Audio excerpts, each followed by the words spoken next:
arrived on Robben Island in 1961. The 1950s had been a decade of violence in South Africa. A new generation of black leaders, members of the ANC, or African National Congress, and other groups, organized mass protests against the unjust and oppressive laws of apartheid. Then in 1960, police shot into crowds of people protesting the pass system at Sharpeville near Johannesburg and in the township of Langa in Cape Town, killing more than 70 people. The government declared a state of emergency. The ANC was soon declared illegal, and many of its leaders arrested. One of these leaders was Nelson Mandela. You will die. He would not die here, but for Nelson Mandela, prison would be his home for the next 27 years. At his trial, he had stated, "During my lifetime, I have dedicated myself to this struggle of the African people. I have fought against white domination, and I have fought against black domination. I have cherished the ideal of a democratic and free society in which all persons live together in harmony and with equal opportunities. It is an ideal which I hope to live for and to achieve. But if needs be, it is an ideal for which I am prepared to die." Each day in prison is an eternity. Prisoners were allowed to write and receive only one letter every 6 months.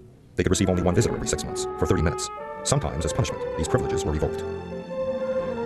For thousands of days, Mandela's daily routine was hours of back-breaking labor with picks and shovels in the lime quarry, hammering stones in intense heat and blinding white light.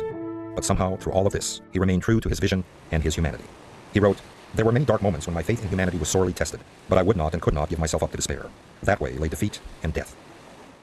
Pressure from the international community, as well as the rising level of violence, forced the government to change, and in 1989, when F.W. de Klerk became the new president of the country, he repealed discriminatory laws and began releasing political prisoners. On February 11, 1990, 27 years after he was first jailed, Nelson Mandela was released from prison. Months of negotiations led to elections in which all South Africans were allowed to vote, and in 1994, Nelson Mandela was elected president of the country. At his inauguration, he stated, "Out of the experience of an extraordinary human disaster that lasted too long, must be born a society of which all humanity will be proud. Never, never, and never again shall it be that this beautiful land will again experience the oppression of one by another. The sun shall never set on so glorious a human achievement.